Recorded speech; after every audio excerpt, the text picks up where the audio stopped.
Ұшқан ұя. Роман. Менің бабам Имаш 1911 жылы 92 жасында дүние салған. Орта бойлы, орақ мұрын, от жанарлы сол шымыр шалдың 4-ші перзенті менің әкем Момыналы екен. Оны жұрт Момыш деп кеткен. Әжемнің аты қыз тумас еді. Қартайғанда сары кемпір атанған. Жарықтық, аса ажарлы, ақ дидарлы кісі екен.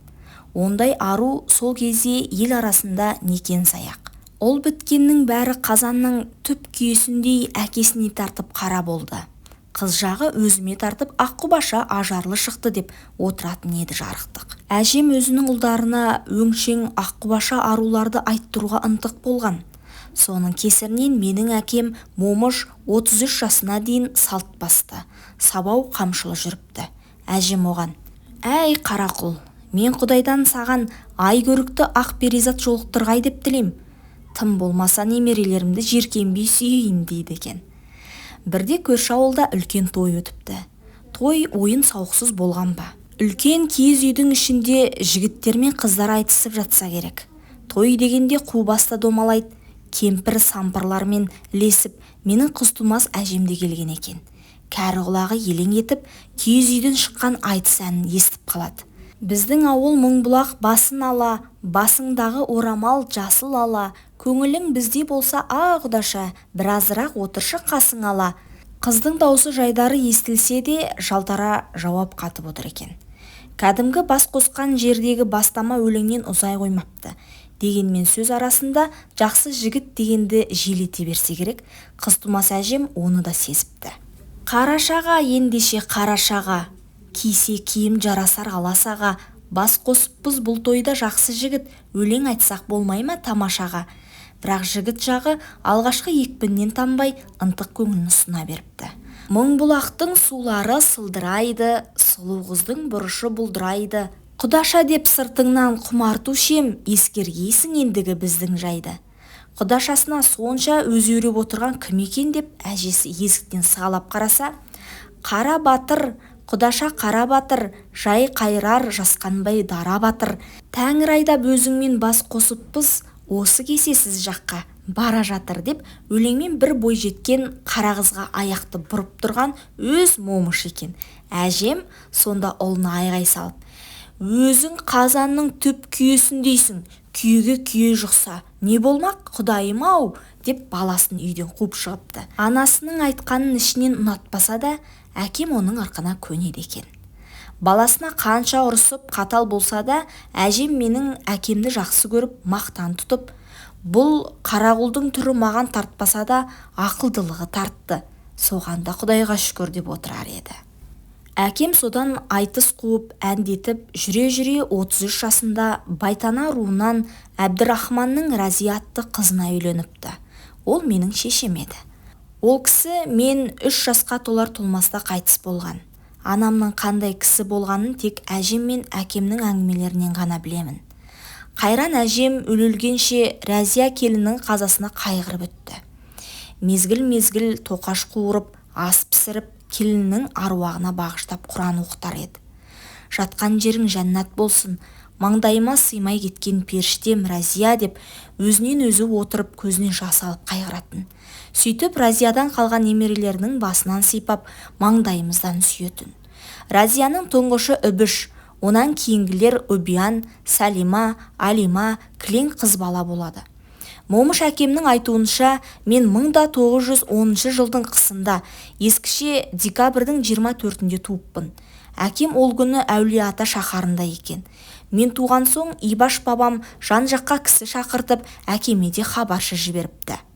Біздің ауылдың Байтоқ деген кісісі 60 шақырым Әулие-атаға ат сабылтып жетіп, әкем жатқан үйге кіріп келіп, бір ауыз сөз айтуға дәрмені келмей, Момышты құшақтап жылай беріпті.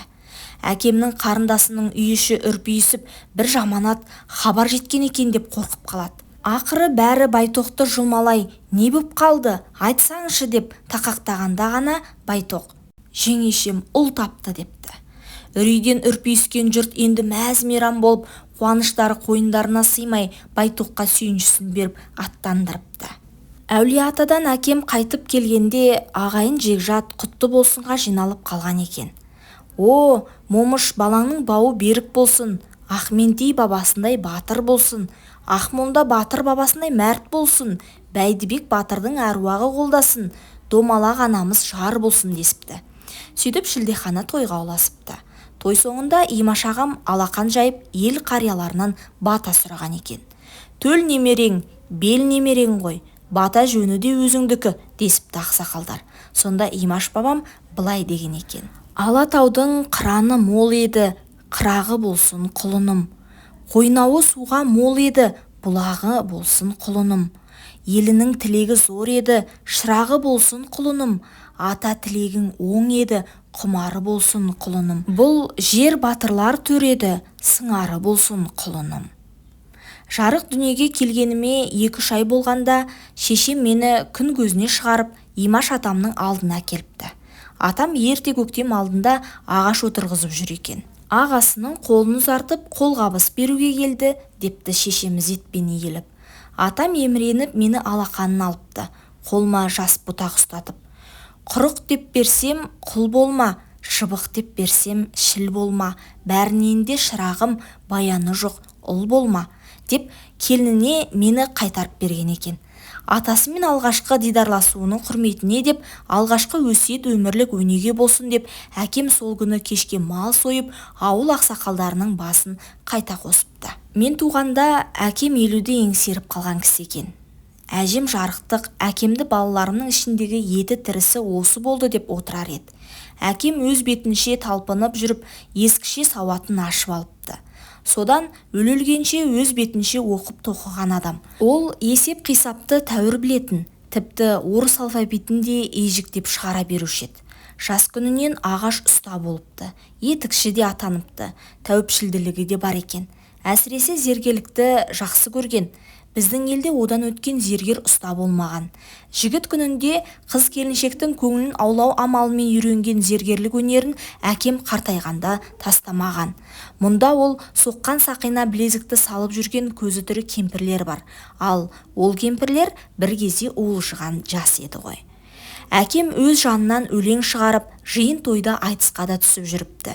Ескі жақын жыраулардың термелерін, қисаларын жақсы көріп тыңдайтын, бірақ жатқа айта алмаушы еді. Момыш әкем ат жалын тартып мініп, бозбала хәлге жеткенде Имаш бабам шаруа билігін соның қолына беріпті. Ауылдағы келін кепшікті бір шыбықпен айдайтын адуынды қыз тумас әжемнің өзі де момыштан сұраңдар, момыш біледі деп отырады екен. Ағайын туған арасындағы алыс-беріс, көші-қон мәселесі, ас-той, дау-дамай, бәрі момыштың араласуынсыз шешілмеген. Әлдеқалай ол жол жүріп кетсе, сапардан қайтып келгенше тірлікті соған қаратып, жолын күтіп отыратын болған. Имаш бабамның көзінің тірісінің өзінде біздің шағын ауылды момыш ауылы дейді екен. Шаруамыз шап-шағын еді. Біздің үйдің іші қартайған Имаш бабамнан бастап, есін енді біліп келе жатқан баласына дейін жеген нанын табан ақы маңдай терімен тапқан. Ешкімді жалдамаған, ешкімге жалданбаған. Жас кезінде әкемді әйелдер жағы молда бала дейді екен, кейін ұста бала дейтін болыпты. Ал әжем оны қарағатпа деуші еді. Әкем орта бойлы, арық қара кісі еді. Маңдайы жап-жазық, қасы қалың, көзі шүңгіл еді. Сол арықтығына қарамай керемет күшті болатын. Әжем оны тарамыс деп те атайтын. Сол күштілігіне бола атаса керек. Мен бірде әжеме неге тарамыс дейсіз деппін. Әкемді кемсіткен екен деп. Не десе де шешемнің еркі деп күлді әкем. Қарай көр мына жаманды, әкесіне болысып жатыр ей, деп әжем өтірік ашуланған болды. Әлі есімде. Бір рет әкемнің Момынқұл дейтін інісі әжеме «Қой шапа!» деп дауыс көтеріп қалып еді, әжем тарс кете жаздап: «Сен тұрмақ момыш маған осы күнге дейін бетіме тік қарап сөйлеген емес. Сен қайдан шықтың иттің күшігі, жоғал көзіме көрінбе!» деп үйден қуып шықты. «Не боп қалды?» деп әкем кіріп келді. Әжем оны аймалап арқасынан қағып: «Анау үнің көргенсіздеу боп бара жатыр, жөнге сал туысқаныңды!» деді. «Мақұл апа, сазайын тарттырайын, бірақ ұрмай-ақ қояйын, мақұл ма апа?» деді. «Мейлің!» деп күрсінді әжем. Момынқұл көкем сол түні қой қорада түнеп шықты. Таңертең әкем оны жақсылап сөгіп салып, басқа бір ауылға бір аптаға аттандырып жіберді. Сол екі ортада әжем енді Момынқұлын сағынып, «Әй, әлгі тентек неме қашан келеді?» деп қайта-қайта сұрай бергені ғой жарықтық. Ол кезде біздің елде хат жазып қара танитын адам некен саяқ.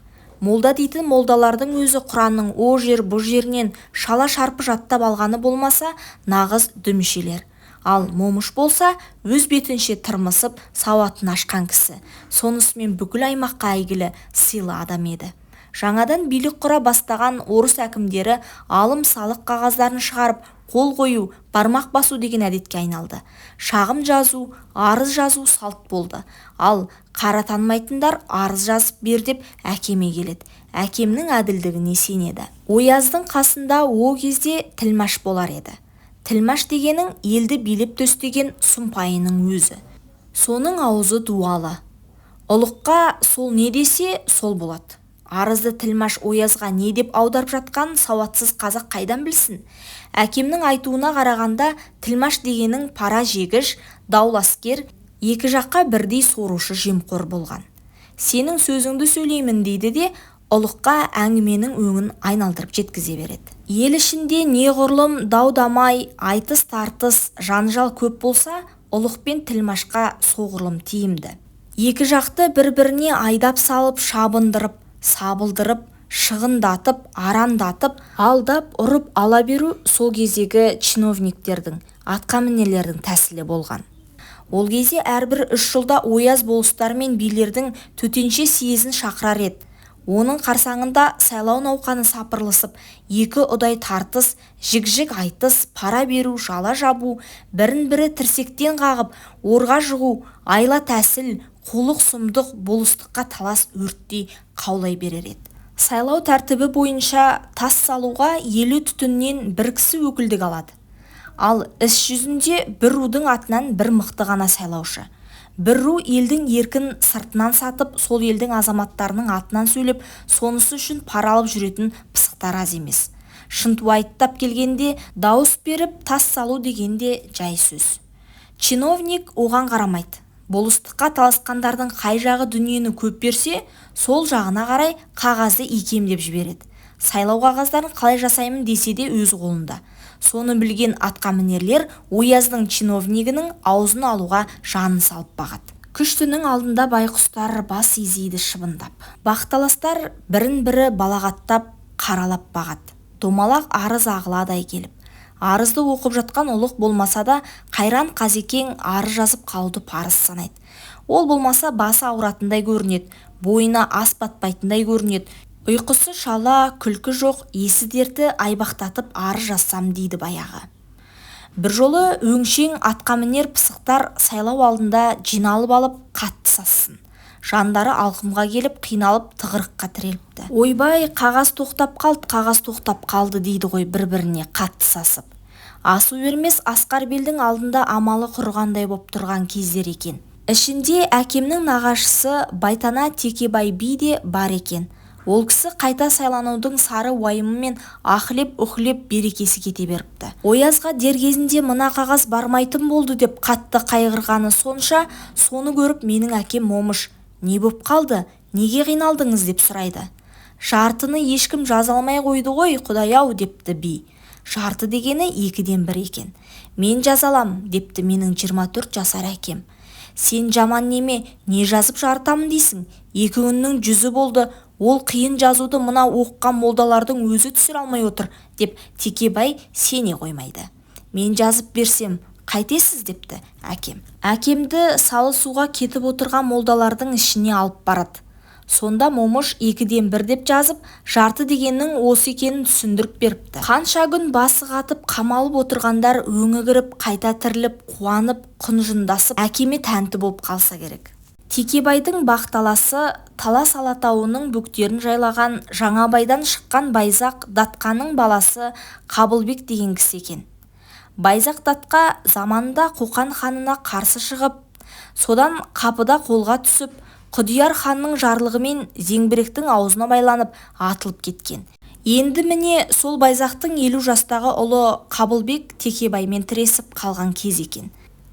Қабылбек жағы Текебайды ұры деп, әділдігі жоқ парақор деп ұлыққа жамандап жаза берсе керек.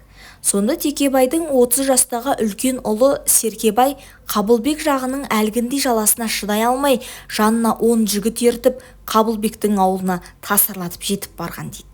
Қабылбектің қарсы алдына отырып алып, қамшысын жерге шиырып тастап, бір бәлеге бастап, қалың жұрттың арасында байзақ датқаның баласын ой балағаттайды келіп. Айтпағанда айтады, елде зәре қалмайды, қан төгілмесе не қылсын деп қылқылдаған халық. Ақ орданың сыртындағы әйелдер жағы әруақ құдайға сыйынып сыбырласып қана сөйлеседі.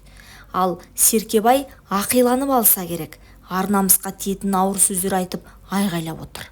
Қабылбек сонда қыбыр етпепті, ләм деп тіс жармапты, қабағын да қақпапты. Жаңабай жағы улап-шулап, намыс буып, кек қысып, орындарынан тұра-тұра ұмтыла бастаса, Қабылбек оларға тек қолмен белгі беріп, басып тастап отырады. Бірақ тіс жармайды. Аталас ағайын туғаны бұған шыдамай, қаны қайнайды. Қабылбек тырс етпейді. Оның бұл қылығына аза болған сотқар Серкебай одан бетер одыраңдап, айтпағанда айтса керек. Ақырында атына қарғып мініп, 10 жігіті жанында ауылына салып ұрып қайтып келіпті. Серкебай кеткен соң Жаңабай жағы жабылып Қабылбекке наразылық айтып жатса керек. Ойбай-ау, неге бізді бөгедіңіз? Ақ орданы басындырып қойғанымыз қалай? Әруақтың сай-сүйегін сырқыратып, қайтып тірі жүреміз ойбай. Байзақ датқаның басынан ешкім асып көрмеген. Біз не боп барамыз? Әлгі әупілдеген төбеттің көтінен қуып барып, қарағап құстырмасақ, жер басып тірі жүргеніміз құрысын. Аяғынан салбыратып ағашқа іліп қоймасақ, атымыз өшсін. Аттанайық, аттан, байзақ десе бермей, елеуреп, өкпелері өрекпіп, өршеленіп алған ағайындарын Қабылбек бірақ сөзбен қайырып салып, тоқтат деп ақырып қалған. Опық жейтін сол Серкебайдың өзі болады әлі, депті. Ағайындары амал жоқ, тыйылыпты. Ал Серкебай әкесі Текебайдың алдына барып мақтанып тұрса керек. Екі аяғын бір етікке тықтым байзақ әулетінің. Қаһарлы Қабылбектің өзі жұмған аузын аша алмай қалды. Былай деп боқтадым, былай деп балағаттадым. Текебай сонда баласына ақымақ депті. Серкебай үйден атып шығып, өз отауына барып, 2 күн қатарынан нәр татпай өкпелеп жатып алыпты. Ал сайлауға дайынды қыз қайнап жатса керек. 3-ші күн дегенде Серкебай әкесіне келіп аяғына жығылады. Мені Құдай сынады. Өзімнен 20 жас үлкен Қабылбектің бетінен алып, тілім тиді. Ел көзіне қарайтын бет қалмады. Текебай ат шапан айыбын дайындап, жанына жиын ертіп, Қабылбектің ордасына өзі барған екен. Жаңабай жағы Текебай қол жиып соғысқалы келе жатыр екен деп қалса керек, өздері де сап түзеп сақадай сай қарсы шығады. Қабылбектің ордасына ат шаптырым қалғанда Текебай қасына Серкебайды алып, басқалардан оқ бойы озып шығып, әкелі балалы екеуі Қабылбек жағына келе жатады. Қабылбек те, мынау соғысатын жерді айт деп келе жатыр ғой, деп өзі жеке шығып Текебайға тура тартады. Сонда Текебай сонадайдан аттан түсіп Қабылбектің қасына келіп, менің күшігім саған қарап шәуілдесе керек Қабылбек. Айыбын көтергелі келдім алдыңа. Кешірермісің сірә? депті. Мына сөзден Қабылбектің қабырғасы сөгіліп, қалбалақтап атынан аунап түседі. О, текті би Текебай, сені балаңның айыбынан менің айыбым асып кетті білем. Аға болсаң да сені мен аттан түспей тыңдаппын-ау. Сен кешірермісің мені? Бұл әдепсіздігім бүкіл әулетімізге таңба болатын болды ғой. Оят деген ай, ат шапан айып сенен емес менен ақсақал деп үстіндегі зерлі шекпенін шешіп Текебайдың иығына жауыпты. Сөйтіп тұрып Жаңабай жағына қарап, уа ағайым, сайлауда Текебайға дауыс беріңдер, мен қойдым дауысқа түскенді деп айғай салған. Әлбетте, ағайын арасы аз күн араз құрассыз болғанымен мансап, дәреже, атаққа таласу, айқайшу, дырду тоқталмаған. Аз күн жарық дүниеде атақ үшін, билік үшін алысып, жұлысып ғұмырын өткізген қу заман екі жақты ит жығыспен алма кезек арандатып қойған. Дүниеден Текебай би де Қабылбек болыста өтті. Ал олардың аттандаулы аламан тасыр өміріндегі бір парасатты сәт әлгі сол екеуі де аттан түсіп бір-бірінен кешірім сұраған кез екен. Текебай бидің тоқтап қалған қағазын жүргізіп жібергеннен кейін момыш әкеме талай рет болыстың писарі бол деп қолқа салса керек. Бірақ әкем көнбепті. Ұлыққа писар болған соң бас бостандық жоқ, басыбайлы болыстан кіріптар боп қаламын дейді екен. Жалғыз атты кедей болса да кісіден кіріптар болғанды қорлық санап, аз күн жарық дүниеде азаттық аңсап, қатықсыз қара су ішсе де бай манапқа алақанын жаймаған. Әкемді 28 жасында ауылдың старшыны сайлапты. 17 жыл старшын боп тұрып, 18 жыл дегенде бұл дәрежесін өз ықтиярымен құрдасы Ереш деген кісіге берген екен. Әкем жарықтық өмірінің ақырына дейін ел арасында тура момыш атанып кетті. Қанша жыл аз ауылдың кішігірім әкімі болса да, бүйірі томпайып мал біткен емес. Бар байлығы жалғыз аттан артпапты. Әйтсе де кедейдің қолы жомарт. Әкемнің қызған шақтық, бақталастық дейтін қу мінезі жоқ, қолы ашық кісі болған. Бары болса кісі шақырып той-томалақ өткізуге құмар боп тұрар еді. Дүние мал жиюды жек көретін. Бір жолымен ес білгелі етек жиған кезім базар барып азын аулық ақшаны жаратып қойсам керек, өгей шешеміз мұныма күңкілдеп ұрса берді. Әлден ұрма, ақша бітсе шашып жүрет, тұра бара не болады? Әкем сонда өгей шешеме жай ғана: ақша дегенің өзі шашуға шығарылған нәрсе де, деп тастады. Бала кезімде алыстағы ауылымызға арбаменен бақалшылар келетін еді. Өрік мейіз, алма алқоры, қант науат, тәтті мәмпәси деген соларда. Бала біткен әкемізден ақша сұрап қыңқылдаймыз келіп. Бақалшыда сумақ, көзімізді қыздырып қызыл алмасын көрсетіп, бірлі жарымын топ баланың ортасына лақтырып жібереді. Әлгі алмаға сонда жатып кеп таласамыз ай келіп. Алма бар, өрік бар, алмасаң да көріп қал деп бір жағынан саудагерде сұңқылдап жан қоймайды. Алма бізге таңсық, қайран қазақ. Сөйтсек, алма дегенің біздің Мыңбұлақтың бойына өскенде де мәуелеп қалады екен. Ол кезде бағбандықты құнттамаған елміз. Ал бақалшы айғайлап бара жатады: айна бар, тарақ бар, алмасаң да қарап қал. Біздің апаларымыз алма алқоры алғаннан гөрі сол құрғыр айна, тарақ, ине, жіп алғанды пайда көреді. Тек әкем момыш қана бала құмарлығын түсінетін еді. Әке шешесі ақша бермей бұртиып тұрған балалардың бәрін қаз-қатар тізіп қояды да бақалшыға: әй сарт, өрігіңнен бір қадақ, мейізіңнен бір қадақ, мәмпәсіңнен бір қадақ тарт дейді. Соның бәрін тепе-теңге бәрімізге бөліп береді. Тіпті сонда бала көтерген келіндері де келіп: ал атаңа бар тәтті береді деп тұратын еді. Әкем базардан қайтқан күні біздің үйге кішігірім той сияқты жиын болатын. Қоржынның екі басы базарлыққа толып келеді. Сонда өрік мейізге бір тойып қаламыз. Бала біткен сондықтан әкемді жақсы көретін. Асылы, істеген жақсылығыңды бала тәуір білет. Кейбір үлкенге істеген жақсылығың зая кетеді. Қолдан келсе баланы қуанту керек. Ол қуанса шын қуанады. Ал ересектердің арасында сырты жылмаң, іші арамдары кездесетінін Құдайға шүкір көріп жүрміз. Қолдан келсе баланы қуанту керек. Әкем менің сондай кісі еді, жарықтық. Аспанмен тілдескен ақбас шоқылар есімде. Күн шығып келе жатса керек. Ақ шоқылар алаулап көз қарғар алмастай жарқырап ала жөнелді.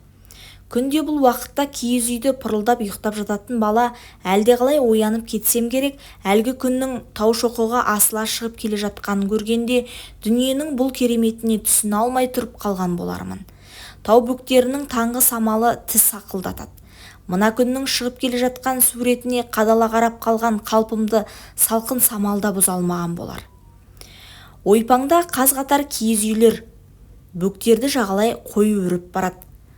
Қойтас екенін, қой екенін біліп болмас, тау бөктері толы мал. Күн көтерілгенше шығыстағы шоқының ұзын көлеңкесі шатқалды көлеңкелеп жатып алады.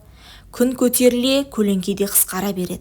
Шатқал алтын нұрға малынып, дүниенің бір шалқыған шағы басталады. Ойбай-ау, мына күшіктің әлден тұрып кеткені несі деп киіз үйден апам шығады. Әжемді мен апа деймін. Кішкентай ғана құлыным менің, ерте тұрып кеткенің қалай деп апам мені қолымнан жетектеп алады. Мен тырмысып үйге басқым келмейді. Әлгі бір күн шоқыдан шығып келе жатқан шақтағы ғажайып суреттен айырылғым жоқ-ақ. «Жүр, қымыз құйып берейін, ақыры ерте тұрыпсың ғой», деді апам.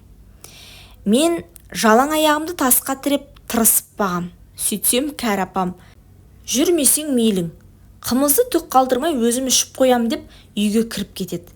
Сонда барып мен бақыра жылап апамның соңына тұра жүгірем. Қайран балалық-ай десеңші. Алыста қалған арайлы адал таңдарым менің. Онда мен кіп-кішкентай сәби едім. Ал айнала таулар да, үйлер де, қойтастар да, жылқылар да бәрі үлкен болатын. Адамдардың бәрі айналайыннан басқа сөзі жоқ кілең мейірімді жандар болып көрінетін. Қария кісілердің сақалынан қасиет қадір белгісі көрініп тұратын еді маған. Ері мінез жігіттердің кесек тұлғаларынан, шашбаулары сылдыраған қыз-келіншектердің жүріс-тұрысынан мен адамзаттың асқақ сұлулығын түйсіксіз байқағандай болатынмын. Солардың бәрі мені аймалап сүю үшін жаратылған жандар сияқты сезілуші еді. Ол ма?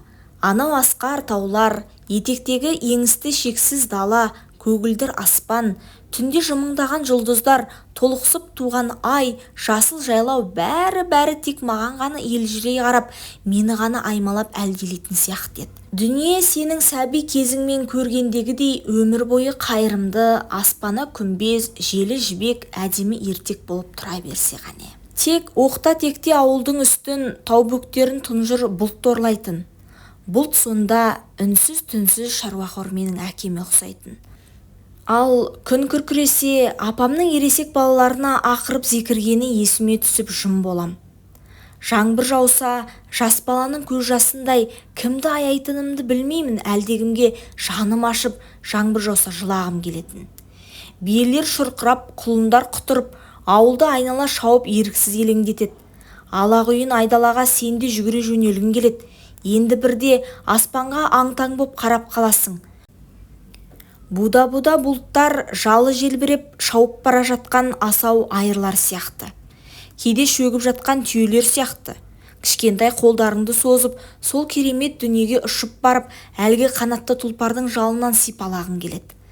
Баланың бақытты шағы сол кереметке сенгенінде шығар. Кейін есейе келе, әлгі бұлттың су екенін, күннің қызуымен бу болып шатынын білу қандай қатал. Ертексіз өскен бала рухани мүгедек адам. Біздің қазіргі балаларымызға әжелері не шешелер ертек айта бермейді. Содан қорқам. Менің қазіргі келіндерім немерелеріне бесік жырын айта білмейді. Бесікте жатқанда құлағына анасының әлди әні сіңбеген баланың көкірегі кейін керең боп қалмаса деп қорқам. Ал менің кәрі апам қыз тумас маған ертекті көп айтатын, әлди әнді көп айтатын. Арада неше заман өтті. Қыз тумас апамның сүйегі әлде қашан қурап кетті, ал әлди ән айтқан үні әлі тұр құлағымда. Бөстекке отырып алып, басымды бауырына қысып, кәрі алақанмен арқамнан том-том қағып қойып: «Балам менің қайда екен, қыздар менен тауды екен, тауда неғып жүр екен, алма теріп жүр екен, алмасынан қанекей жаңа теріп жүр екен, қызыл алма қолында, қыз боз бала соңында» деуші еді-ау. Кейде қиястықпен қыңқылдап мазасын ала берсем, алдын алып отырып: «Жылама бөпем жылама, жілік шағып берейін, жілігінің майы жоқ, жіпке тағып берейін, көк сиырдың сүтінен көже жасап берейін, оның тұзын кім татар, жыламайтын ұл татар» деп мәпелейтін еді. Сол кезде әдемі әнге елтіп жатып балбырап ұйықтап кететін едім. Қайран сол балалық. Қайта келермісің сен? Кей кезде сол бір алаңсыз балалығыңды аңсап еріксіз сағынасың.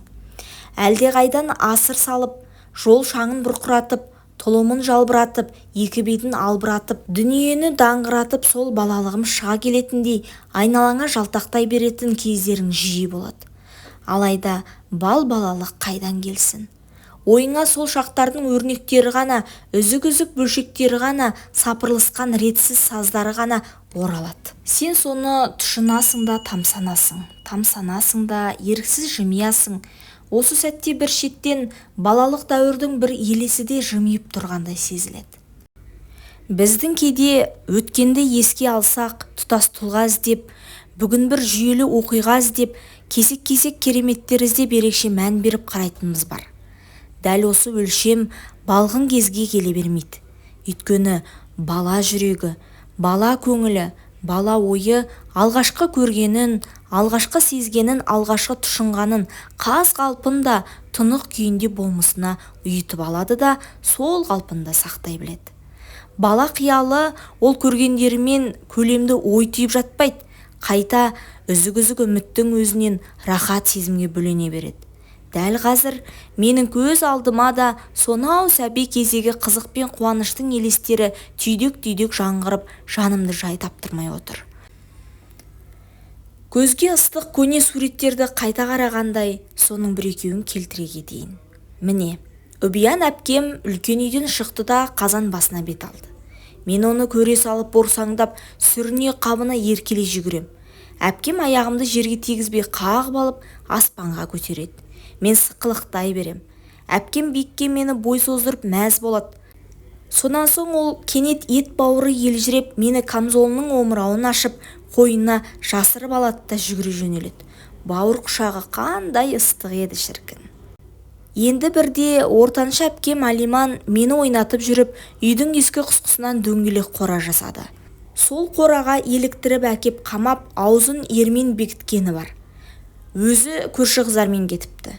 Содан қоршаудан шыға алмай, жалғыз өзім бақыра беріппін. Бұл азаптан жеңгем келіп құтқарып, «Әй, жаман қыз-ай» деп әпкемді жазғырып, мені әлдилеп еді. Көпке дейін ортаншы әпкемді жек көріп жүрдім. Әлі есімде. Әкемнің кенже інісі мені оң алақанына тік тұрғызып алып, 6 қанат үйдің ортасында арлы-берлі жүріп алды. Мен болсам, зәре-құтым қалмай қорқсам да, тіземді бүкпей қаздиып тұра беріппін. Көкем қаз деп өзімен өзі. Атамның ескі түлкі тымағына отырғызып, мені керегеге іліп қойғанда сол көкем ғой. Өзі киізге жайғасып алып, ұзақ уақыт әуестікпен әурелеп еді. «Ал қане балапаным, қанаттанып қашан ұшасың?» деп қояды. Мен қыңқылдап жылай бастағанымда дуана келіп қалады деп қорқытқан. Содан бастап көкемнің көзіне түспеуге тырысатынмын. Әкем базардан келе жатқан. Үлкен әпкем мені әкемнің алдына алып шықты. Әкем қоржынды түзулеп ерге мені отырғызды. Жалмажан ердің қасына шап беріп ұстай алдым.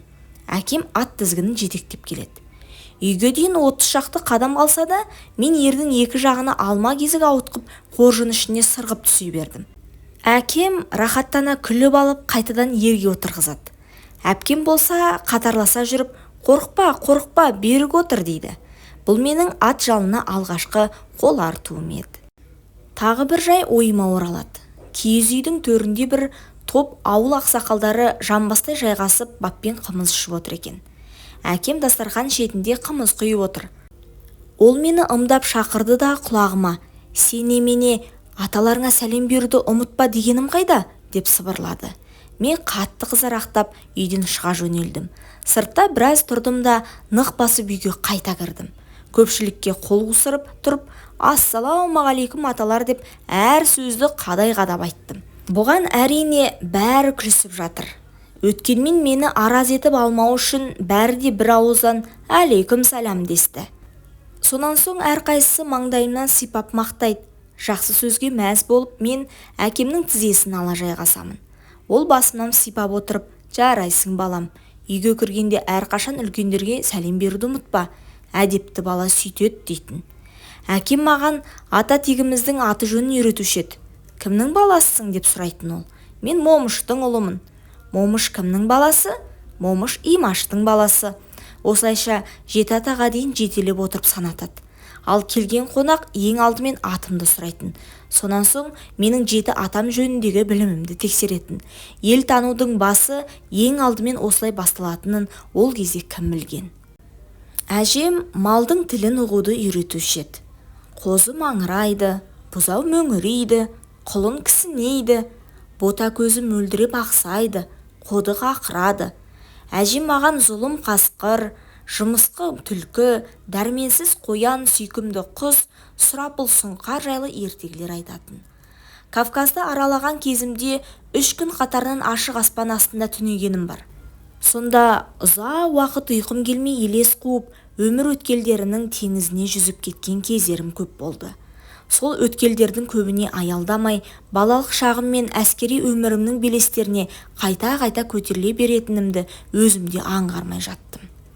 Қасымдағы серіктерім ұйқыда жатқанда мен ұшып тұрып әлгі елестерімді, ойға түскен оқиғаларымды қағазға түртіп алғымда келді.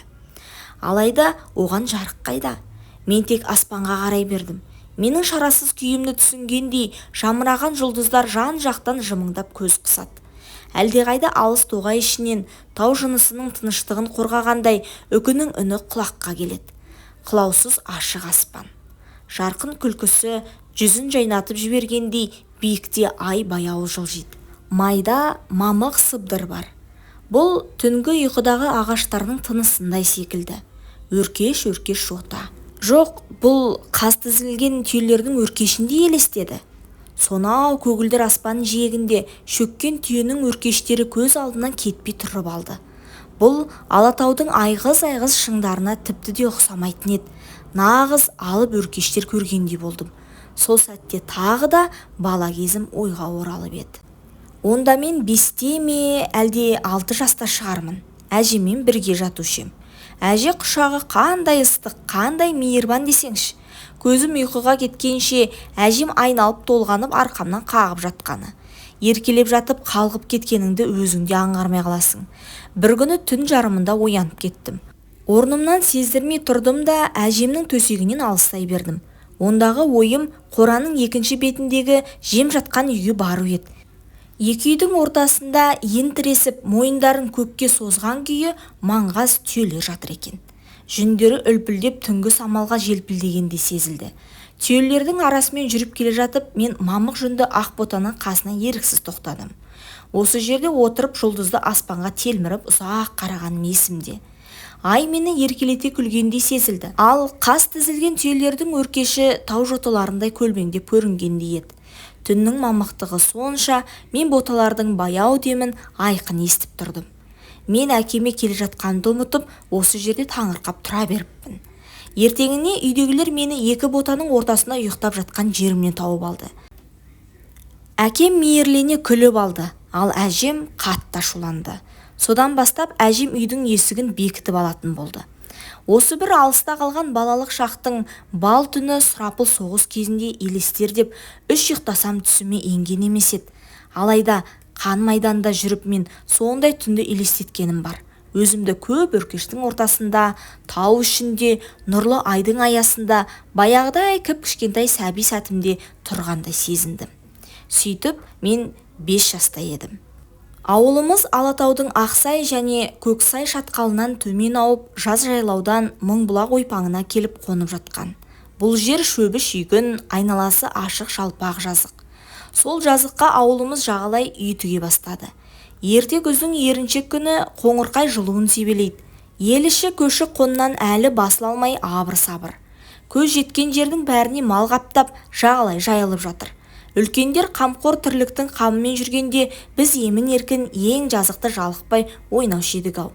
Өстіп жүріп есейе бергенімізде аңғармай қалыппыз. Даланың дархан балабақшасынан қол үзер сәт жақындай беріпті. Құрметті тыңдарман, Ұшқан ұя романының 1 бөлімі өз мәресіне жетті. 2 бөлімінде кездескенше.